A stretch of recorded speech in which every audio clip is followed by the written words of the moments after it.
Hello guys. आज हम पढ़ेंगे वीएमओ कोटा एग्ज़ाम 2025 के इम्पोर्टेंट क्वेश्चन पढ़ेंगे। जिसका जून सेक्शन है उसके इम्पोर्टेंट क्वेश्चन है। पेपर कोड है HH05। जिसका हिस्ट्री पेपर है। जिसका समकालीन भारत 1947 से 2000 ईस्वी तक है विषय। पेपर कोड HH05 के इम्पोर्टेंट क्वेश्चन पढ़ेंगे।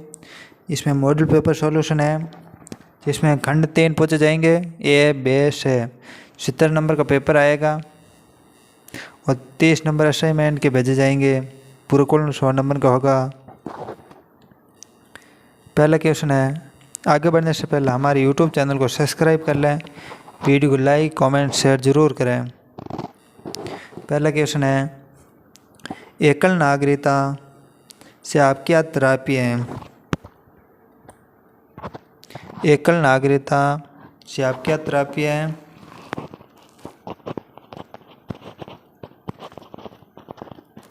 तो उत्तर है एकल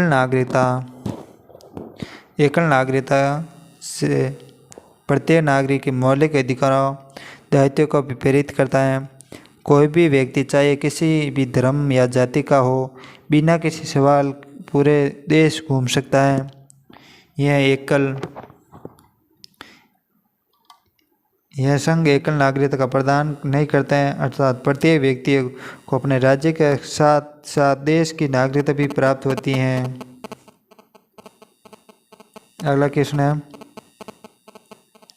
वो आंदोलन के संस्थापक कौन थे? तो उत्तर है आचार्य विनोबा भावे ने भू आंदोलन की शुरुआत की। यह आंदोलन अप्रैल 1951 तेलंगाना के पांचमपल्ली से शुरू हुआ। विनोबा भावे महात्मा गांधी के शिष्य थे। अगला क्वेश्चन है, मिश्रित अर्थव्यवस्था क्या है? मिश्रित अर्थव्यवस्था क्या है? तो उत्तर है मिश्रित अर्थव्यवस्था एक ऐसी आर्थिक प्रणाली है जो पूंजीवाद समाजवाद दोनों के तत्वों को शामिल मिलती है, जहाँ निजी और सार्वजनिक क्षेत्र दोनों अर्थव्यवस्था में महत्वपूर्ण भूमिका निभाते हैं। अगला है WTO क्या है? WTO क्या है? तो तरह WTO निर्माण को पृष्ठभूमि गेट के उर्वे दौरे वर्ष 1986 से 1994 के वार्ताओं में तैयार हुई हैं। 1 जनवरी 1995 को WTO द्वारा कार्य शुरू किया गया, जिसे समझौते के तहत WTO की स्थापना की गई। उसे मार्केट समझौते के रूप में जाना जाता है। अगला क्वेश्चन है, हैदराबाद भारत का हिस्सा कब बना? हैदराबाद रियासत 17 सितंबर 1948 को भारत का हिस्सा बन गया। यह विलय ऑपरेशन पोलो के तहत सैन्य अभियान के जरिए हुआ। 11 नवंबर 1948 को हैदराबाद और औपचारिक रूप से भारत में शामिल हो गया। अगला, परमाणु ऊर्जा आयोग के प्रथम अध्यक्ष कौन थे? तो उत्तर है डॉक्टर होमी भाभा का आयोग पहले अध्यक्ष के रूप में नियुक्त किया गया है। अगला क्वेश्चन है, भारतीय संविधान संशोधन पर एक लेख लिखिए। तो उत्तर है भारतीय संविधान संशोधन भारत के संविधान में परिवर्तन करने की प्रक्रिया है। इस तरह के परिवर्तन समाज के संसद के द्वारा किए जाते हैं। इन्हें संसद के प्रत्येक सदन से पर्याप्त बहुमत द्वारा अनुमोदित प्राप्त होना चाहिए। विशेष संशोधन का राज्य के द्वारा भी अनुमानित किया जाना चाहिए। भारतीय संविधान में संशोधन की प्रक्रिया दक्षिण अफ्रीका के संविधान से ली गई है। जिसके अलावा संविधान में कुछ और देशों के संविधान से प्रेरणा ली गई हैं।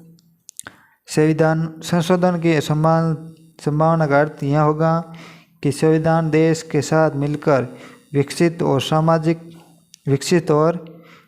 होता है। नतीजतन अनुच्छेद 368 में संसद की कानून को बदलने की शक्ति सदस्यों द्वारा प्रस्तुत किए जाने वाले हिस्से के संदर्भ में असीमित है।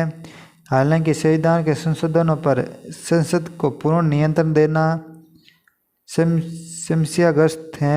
किसी देश के शासन के लिए बनाए गए मूलभूत नियमों और सिद्धांतों का एक समूह यह किसी देश का सबसे बुनियादी कानून है।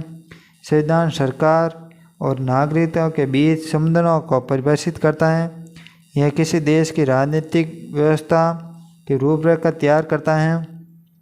संशोधन का तात्पर्य है किसी अनुबंध समझौता कानून विनियम में परिवर्तन और अपरिवर्तन। संशोधन किसी भी अनुबंधन या अनुबंधन की शर्तों पर संशोधित कर उन्हें जोड़कर भी किया जा सकता है। यदि कोई बड़ा परिवर्तन होता है तो मौजूदा अनुबंधन या अनुबंधन का नए अनुबंधन के प्रसारित करने की आवश्यकता होती है। अगला क्वेश्चन है सन 2001 की राष्ट्रीय महिला सशक्तिकरण नीति प्रशंसित टेप ने लिखी है। राष्ट्रीय महिला सशक्तिकरण नीति 2001 के तहत महिला के अधिकार सुनिश्चित करने और लैंगिक असमानता को दूर करने के लिए कोई उपाय नहीं किए जाते थे। महिला के लिए राष्ट्रीय नीति भारत सरकार ने 20 मार्च 2001 को राष्ट्रीय महिला सशक्तिकरण नीति को अपनाया था, जिसका उद्देश्य महिला का उन्नति, विकास, सशक्तिकृत करना है। महिला के विरुद्ध सभी प्रकार के भेदभाव को समाप्त करना। महिला एवं बाल विकास मंत्रालय द्वारा राष्ट्रीय महिला सशक्तिकरण नीति 2001 के बारे में जानकारी प्राप्त करें। इस नीति लक्ष्यों, उद्देश्यों और महिला को सशक्त बनाने के लिए संचालित कार्यनीति के संबंधित विवरण दिया गया है। महिला सशक्तिकरण को महिला का ज्ञान, कौशल, संसाधन और एजेंसी से लैंस करने की प्रक्रिया के रूप में परिभाषित किया जा सकता है, ताकि वे उचित निर्णय ले सके, सामाजिक, आर्थिक और राजनीतिक क्षेत्रों में भाग ले सके, लैंगिक असमानता को चुनौती दे सके। छत्तीसगढ़ राज्य ने जनोमुखी वन नीति अपनाई गई, जिसने वन प्रबंधन को एक नई दिशा देने में ठोस पहल की। नीति में वन संसाधन के सतत एवं टिकाऊ प्रबंधन से समाज के आदिवासी एवं आर्थिक रूप से पिछड़े एवं गरीब वर्ग के लोगों की सुरक्षा परिकल्पना की गई। सशक्तिकरण का मतलब है किसी व्यक्ति या चीज को शक्ति अधिकार देना। यह किसी व्यक्ति को मजबूत आत्मविश्वास बनाने की प्रक्रिया भी है। सशक्तिकरण से व्यक्ति अपने जीवन नियंत्रण करने में कम या अपने अधिकारों का दावा करने में सक्षम होता है। अगला क्वेश्चन है 10वीं पंचवर्षीय योजना पर एक लेख लिखिए। तो उत्तर है 10वीं पंचवर्षीय योजना का मुख्य उद्देश्य 6 से 14 वर्ष की आयु के सभी बच्चों के निःशुल्क अनिवार्य शिक्षा प्रदान करके प्राथमिक शिक्षा का सार्वभौमिक करना था। यह योजना अवधि के अंत तक प्राथमिक तथा उच्च प्राथमिक स्तर का ड्रॉप आउट दर को क्रम 40 से 25 तक कम करना था। कितना? 40% से 25% तक कम करना था। पंचवर्षीय योजना के रोजगार, गरीबी उन्मूलन, गरीबी हटाओ, न्याय पर जोर दिया। योजना ने कृषि उत्पादन और रक्षा आत्मनिर्भर पर ध्यान केंद्रित किया। 1978 में नवनिर्वाचित मोरारजी देसाई सरकार ने इस योजना को खारिज कर दिया। 1947 में विद्युत आपूर्ति अधिनियम में संशोधन किया, जिसे केंद्र सरकार को बिजली उत्पादन प्रपोषण में प्रवेश करने में सक्षम बनाया। भारतीय राष्ट्रीय राजमार्ग प्रणाली की शुरुआत की गई। बढ़ते यातायात को समायोजित करने के लिए कई सड़कों को चौड़ा किया। पर्यटन का विस्तार किया और 20 सूत्री कार्यक्रम 1975 में शुरू किया। इसका पालन 1975 से 1979 तक किया। कार्य के बदले अनाज कार्यक्रम 1977 से 78 में प्रारंभ हुई। न्यूनतम आवश्यकता कार्यक्रम MNP 5 वर्ष योजना 1974-78 के पहले वर्ष में शुरू किया गया था। कार्यक्रम उद्देश्य कुछ बुनियादी न्यूनतम आवश्यकताओं को प्रदान करना है और इस प्रकार लोगों के जीवन स्तर में सुधार करना। इसे दुर्गा प्रसाद धर द्वारा तैयार और लॉन्च किया जा गया। अगला है भारत के स्वतंत्रता आंदोलन की महिला भूमिका बताइए। भारत की स्वतंत्रता संग्राम महिला के महत्वपूर्ण भूमिका निभाई। औपनिवेशिक शासक के विरुद्ध लड़ाई, साहस और दृढ़ संकल्प का उदाहरण प्रस्तुत किया।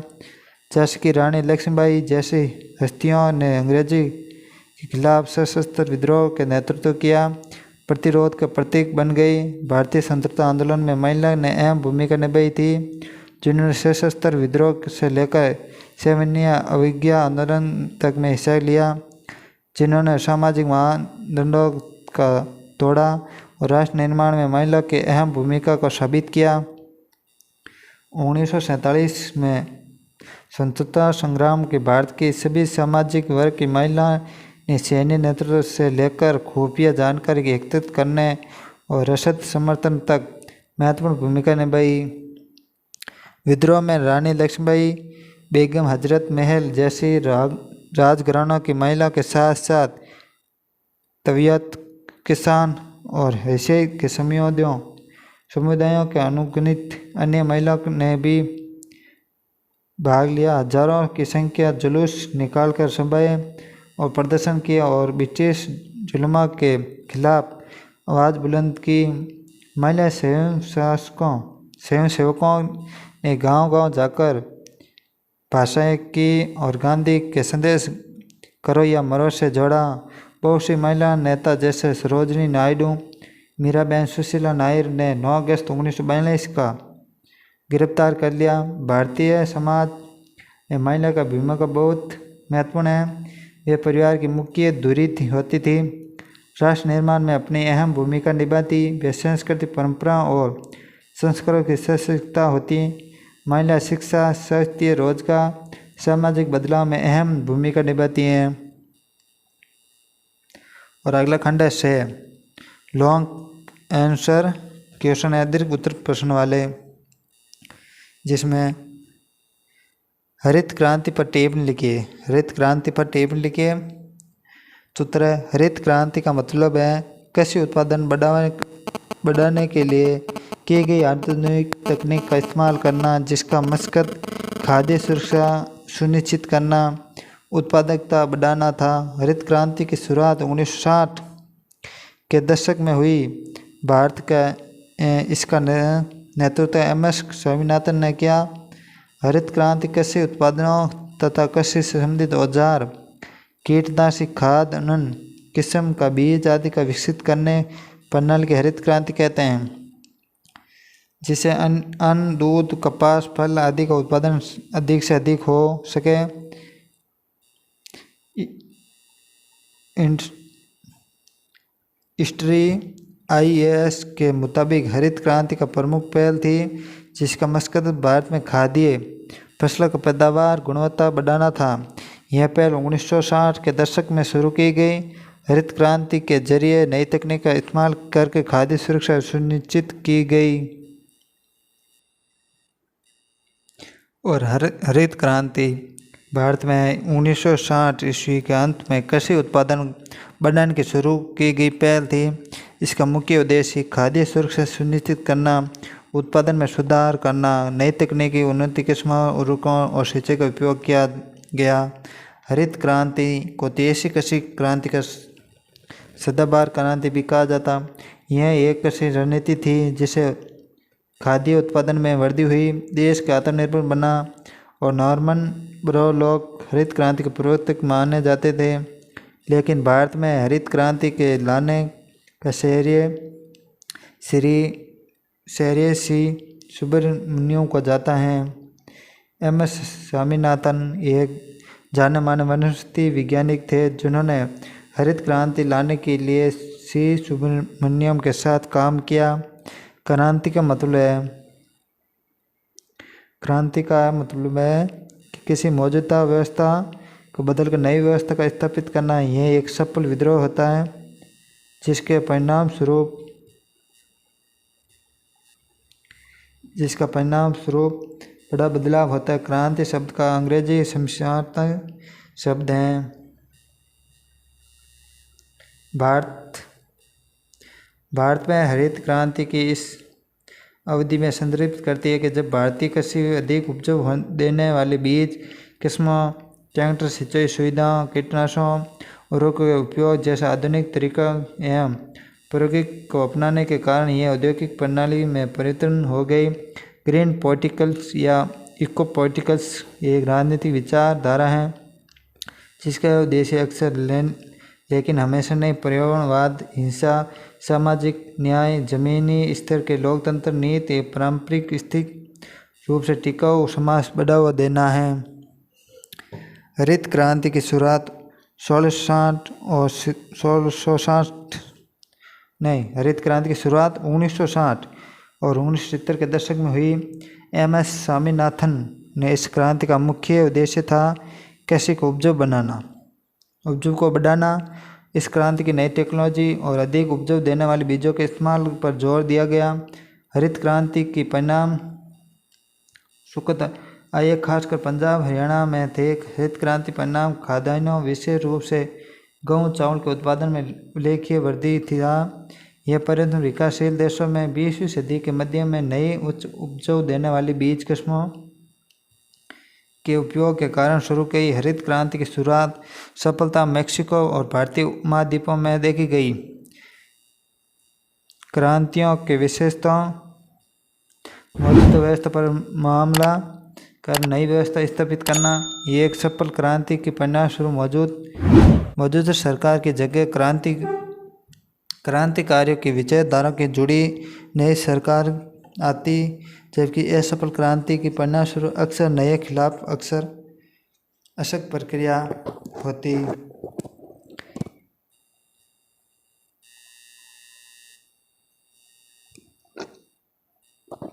आगे क्वेश्चन है, भारत और चीन के मध्य संबंधित वर्णन।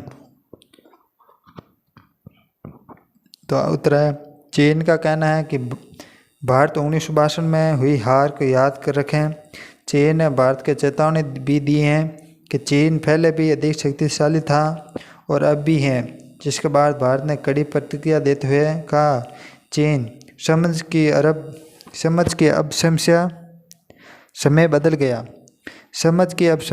गया है। यह 2017 है। इस विवाद का अक्सर यह हुआ कि चीन ने भारत के कैलाश के लिए जाने वाले हिंदू तीर्थयात्रियों को मानसरोवर यात्रा पर जाने के रोक दिए। हालांकि बाद में चीन ने हिमाचल प्रदेश के रास्ते 36 हिंदू तीर्थयात्रियों को मानसरोवर यात्रा के जाने की अनुमति दे दी। डोकलाम पर भारत चीन के लगभग 2 महीने तक का तनी होने के बाद अनंत विवाद समाप्त हुआ। भारत और चीन कूटनीति संबंध। चीन और भारत के बीच अरबों डॉलर का व्यापार है। 2008 में चीन भारत का सबसे बड़ा बिजनेस पार्टनर बन गया। 2014 में चीन ने भारत में $16 बिलियन का निवेश किया और 2014 में $60 बिलियन। 2018-19 में भारत चीन द्विपक्षीय व्यापार करीब $88 अरब रहा। और यह बात महत्वपूर्ण है कि पहली बार भारत चीन के साथ व्यापार घाटा $10 अरब तक कम करने में सफल रहा। वर्तमान में चीन के साथ व्यापार लगभग $135 बिलियन है और चीन वर्तमान में भारतीय उत्पादों के तीसरे बड़ा निर्यात बाजार है। वे चीन ने भारत से सबसे ज़्यादा आयात करता है। भारत चीन के लिए उभरता हुआ बाजार है। चीन ने भारत के मुख्य इलेक्ट्रॉनिक उपकरण, मैकेनिकल सामान, कार्बनिक रसायन आदि का आयात करता है। वही भारत से चीन के मुख्य रूप से खनिज ईंधन और कपास आदि का निर्यात किया जाता है।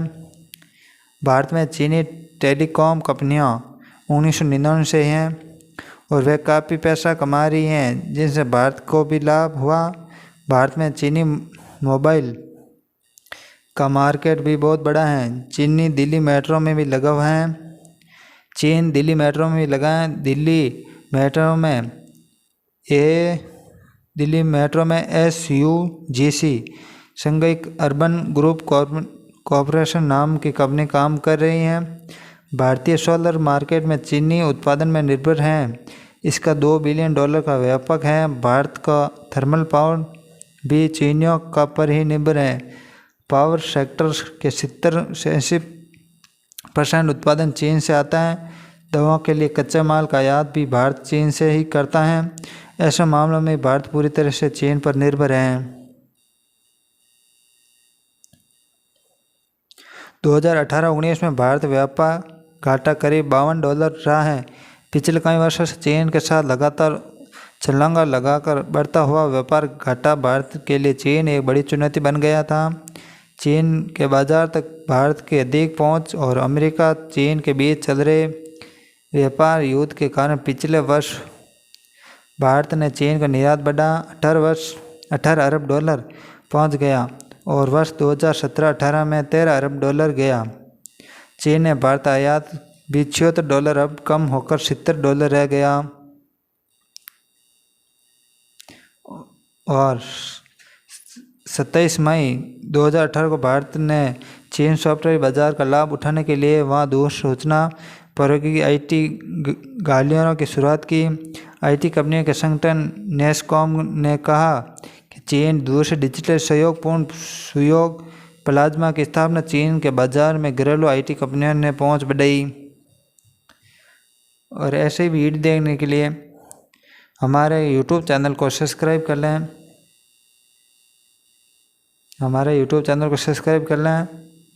और लाइक कमेंट शेयर ज़रूर करें और हमारा टेलीग्राम ग्रुप भी ज्वाइन कर लें। बालाजी क्लासेस मेरे YouTube चैनल और टेलीग्राम ग्रुप। वीडियो अच्छा लगा तो लाइक कमेंट शेयर ज़रूर करें। और VOM कोट एग्ज़ाम के ऐसे वीडियो देखने के लिए हमारे प्लेलिस्ट बनी हुई है चैनल पर, वहाँ पर जाकर देख लें।